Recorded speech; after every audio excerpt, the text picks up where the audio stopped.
Cette ambiguïté, finalement, elle résulte peut-être de l'absence, dans l'œuvre d'Orwell, d'analyse approfondie du système colonial. On y trouve plutôt donc, la répétition d'arguments anticoloniaux qui illustrent à quel point, finalement, ces années birmanes sont restées gravées dans sa mémoire, comme le montrent d'ailleurs les pages birmanes du quai de Wigan, notamment. Il aurait, a priori, c'est ce que raconte, je crois, Bernard Trek, Orwell envisageait à la toute fin de sa vie d'écrire un court roman sur la birmanisme, qui montre effectivement la façon dont finalement ces 5 années birmanes ont véritablement hanté son expérience politique. Alors, si Orwell est convaincu que l'Empire constitue avant tout une vaste entreprise d'expropriation et d'exploitation économique permettant l'enrichissement de la Grande-Bretagne, il n'en reste pas moins qu'il n'entre guère finalement dans le détail de ce système. On peut noter par exemple, je pense que c'est intéressant de noter, que Orwell ne fait jamais référence aux travaux de l'économiste John Atkinson Hobson. Je vous remercie Jean-Jacques Rosa d'avoir confirmé l'absence de référence à Hobson dans toute l'œuvre d'Orwell. En particulier, effectivement, l'essai Imperialism, a Study, dont Stephen Howe dit, je cite, So Imperialism, a Study is a book that overshadows in popular influence all other works on the British Empire in the 20th century. Effectivement, Orwell, bien que s'intéressant très près à l'Empire colonial dans une grande partie de son œuvre, ne fait jamais référence à Hobson. Alors, la critique faite par Orwell diffère de celle d'Hobson à 3 niveaux. Premièrement, sa posture est morale plutôt qu'économique. Deuxièmement, sa critique est radicale. Si Hobson considérait que les appels à l'émancipation coloniale n'avaient aucun sens, l'unique réserve que Orwell posait à l'affranchissement des colonies de la tutelle britannique était ce risque que l'Inde, par exemple, tombe sous la coupe des Japonais ou des Soviétiques, notamment effectivement pendant la Deuxième Guerre mondiale. Enfin, et c'est un point de divergence plus central, la critique de l'Empire par Hobson passe par l'analyse d'un système qui coûte au plus grand nombre, ne serait-ce qu'en dépenses militaires, et qui profite finalement à une coterie de financiers et de psychoteurs, ce qui illustre finalement chez Hobson l'influence chez lui de l'école de Manchester et du sentiment Little England diffus chez des gens comme Richard Tupman ou John Bright. Alors, Orwell décrit au contraire et à maintes reprises la façon dont finalement chaque Britannique bénéficie des richesses coloniales, ne serait-ce que par une sorte d'effet de percolation redistributive ou, pour utiliser le terme qu'utilisent les économistes, trickle-down effect, donc cette sorte d'effet de percolation redistributive, qui finalement profiterait à tout le monde, ne fût-ce de façon illégale ou de façon plus ou moins inconsciente.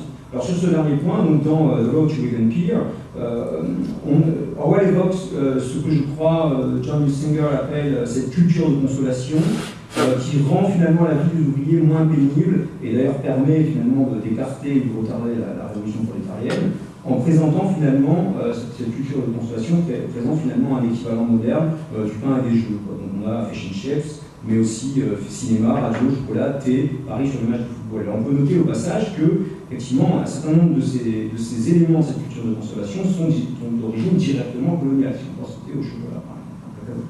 Voilà. Et puis on peut également penser que,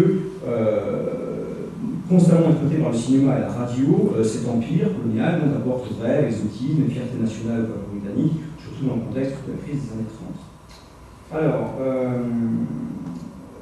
autre chose, il faut également mentionner cette idée évidente que Hobson et Orwell ne sont pas contemporains.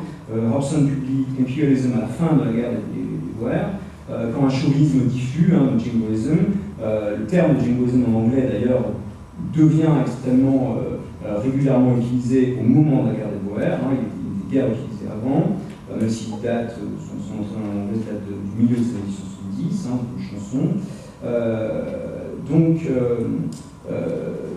À la fin de la guerre des Boers, finalement, il y a un chauvinisme diffus, jingoism, qui ne permet guère l'articulation, qui ne permet guère que l'articulation d'une critique des excès imputables à cette guerre des Boers, mais une guerre finalement d'une critique véritable de l'existence même de l'Empire colonial britannique. La société fabienne elle-même, par le biais de George Bernard Shaw et Sidney Webb, voyait dans cette guerre des Boers un conflit, je cite, complètement injuste mais complètement nécessaire, wholly unjust but wholly necessary.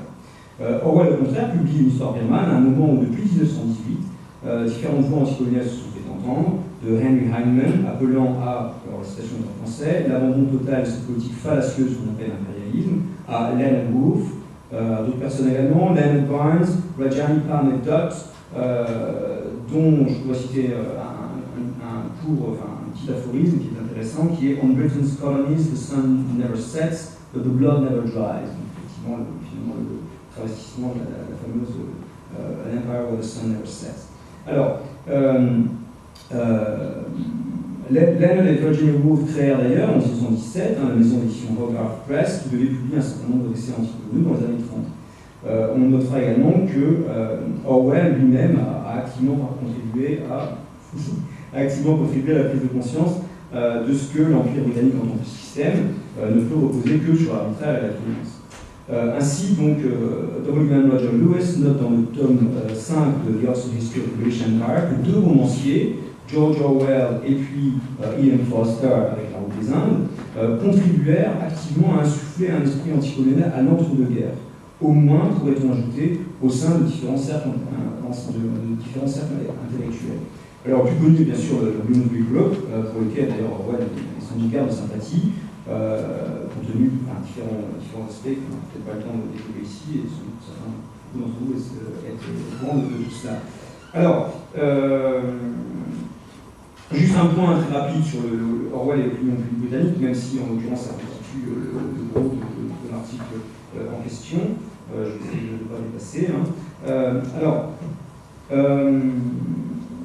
Orwell déplore maintes et maintes fois dans ses écrits sur l'Empire colonial la façon dont effectivement l'opinion publique britannique soit n'est pas au courant de ce qui se passe véritablement au sein de l'Empire colonial, soit ignore finalement l'existence même de cet empire. Il y a quantité de références à ces deux idées-là dans les essais d'Orwell. Et alors, ce qui est intéressant, c'est qu'il y a un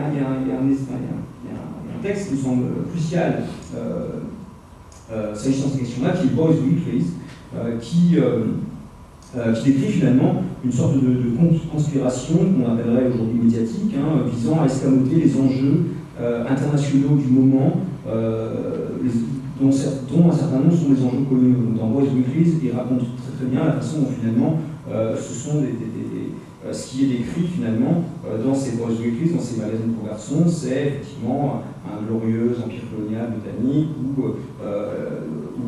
aucun problème ne se pose et où effectivement on a toujours une vision qui correspond finalement à ce qui était raconté 30 ou 40 années auparavant. Enfin, la situation empire coloniale 30 ou 40 années auparavant.